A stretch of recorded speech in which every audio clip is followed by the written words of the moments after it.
American families today are very different from what they were about 100 years ago. The main difference is that families are now much smaller. In the past, most families lived on farms. They needed children to help them work.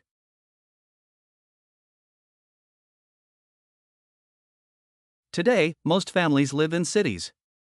Parents do not expect their children to work for them. It is also becoming very expensive to raise and educate children. Many parents cannot afford to have a large family. Others think that there are already too many people in the world. If they have more than 2 children, it will increase the population.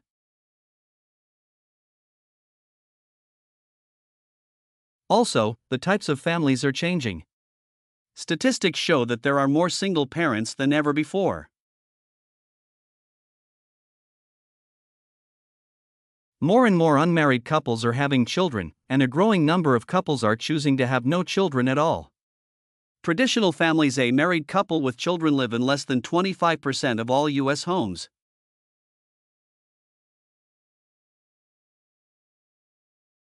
One reason for this trend is the greater number of working women. In the past, women depended on their husbands for money. Now, many women have jobs. They don't have to be married to have money.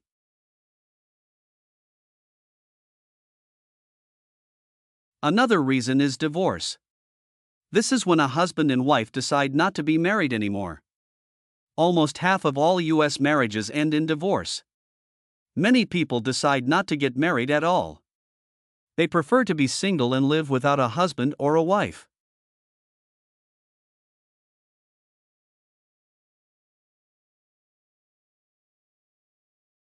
How does your family make important decisions?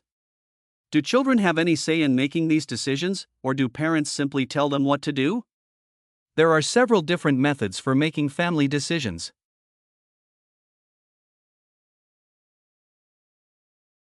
One method is to have a vote.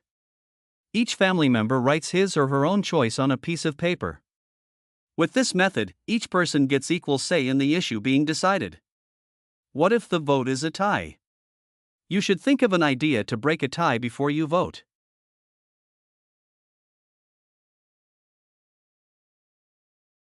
A second method is to give older children special privileges. If you're moving into a new home, for instance, the oldest child might get first choice of bedrooms.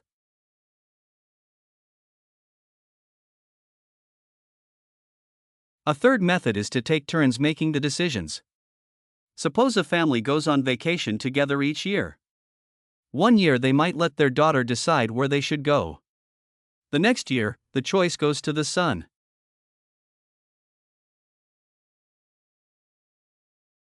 A fourth method is to let the head of the household decide what is best. That is the way we do it in my family. The head of our household, my father, listens to all our opinions. Then he makes a decision. We agree to follow his decision, even if we don't like it.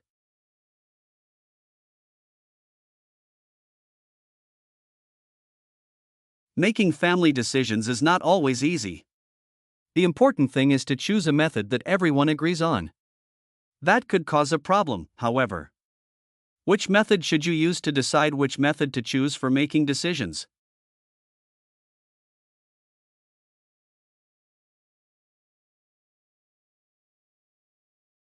The best teacher I've ever had was Mr. Lambert, my high school French teacher. He was short, with dark hair, a thick beard, and a big smile. His legs were short, too, so his arms always looked too long. He was a very good teacher because he always brought so much energy to the classroom. His classes were never boring because he was always active, trying to find new methods to communicate ideas. Because he taught French, English wasn't allowed in class, so he often had to demonstrate the meaning of new words through gestures and acting. Once, he had to communicate the word above without saying it in English.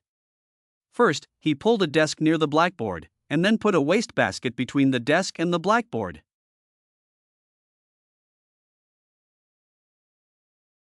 Next, he put his feet on the edge of the blackboard and his hands on the desk so that he was above the wastebasket. I've never forgotten that demonstration. It was difficult not to enjoy the subject when he was so excited about teaching it.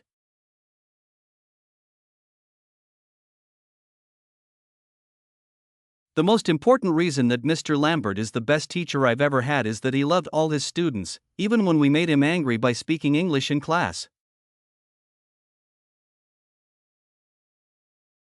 Whenever that happened, the students always felt guilty because they had so much respect for him. Now that I'm a teacher, I try my best to be like Mr. Lambert. He is my role model.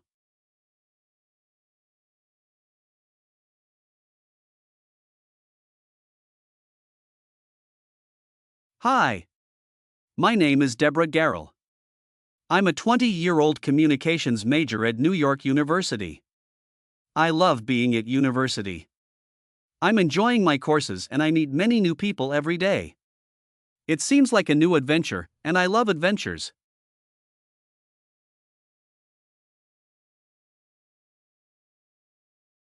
I spent my childhood traveling all over the world and learning about different cultures.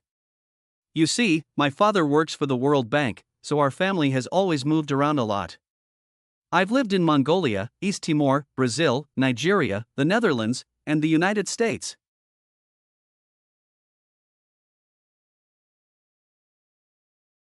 The hardest part of growing up was saying goodbye each time we had to move. But I would always remind myself that I would make new friends soon, and I always did. I've learned not to be shy.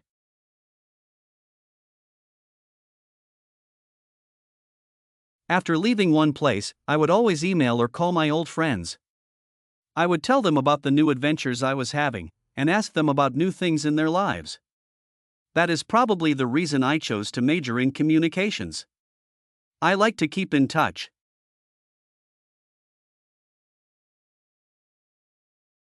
It's obvious that I love to travel, isn't it? But I also enjoy dancing, reading, going to the theater, and riding horses. If you share any of these interests and would like to learn more about me, please let me know. And if you have different interests, I'll remind you, I'm always looking for a new adventure.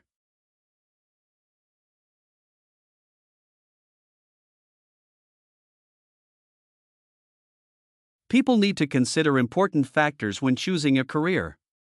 In my opinion, the most important factor is to choose a job that goes well with your personality.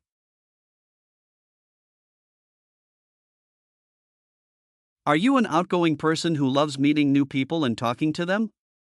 Perhaps you should become a tour guide or a teacher. Are you shy? Maybe you should be an accountant or a scientist.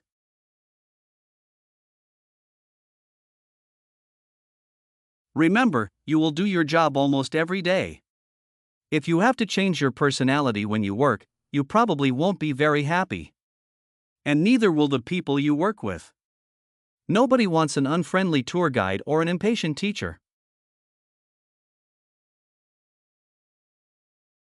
Are you a moody person? In most jobs, you will be expected to control your emotions. That's hard to do if your mood changes often. In that case, you might want to work alone. Perhaps you could be a writer or an artist.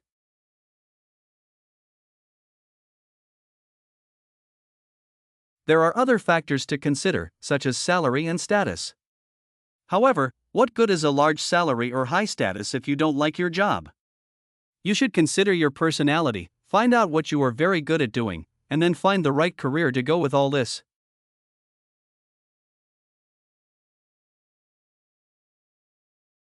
Too many people choose a career because it pays well. Too often, they find they don't like their jobs. But by then they feel like they're in a trap, and they can't escape. Finding a good career is important. Think about it and choose carefully.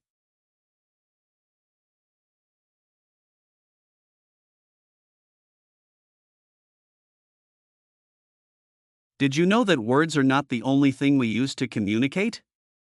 Most of our messages are sent through body language. Only about 10% of communication is done through the actual words of a conversation. Isn't that strange? If we understand body language well, we can learn a lot more about what other people really think.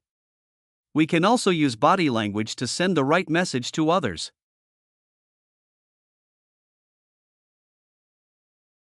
Have you ever felt dislike for someone without knowing why? Well, he or she might have been sending out a negative message through body language. What kind of things should you look for if you want to understand body language? First, look at people's eyes. If people are lying, they may not look directly at the person they are talking to, and the pupils of their eyes may shrink.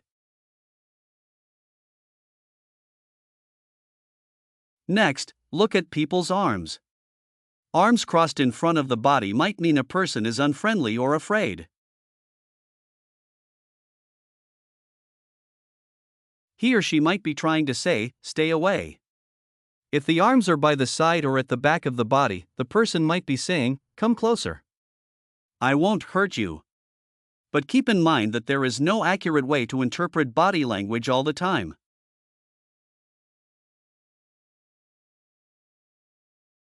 Sometimes, talking is still the best way to communicate.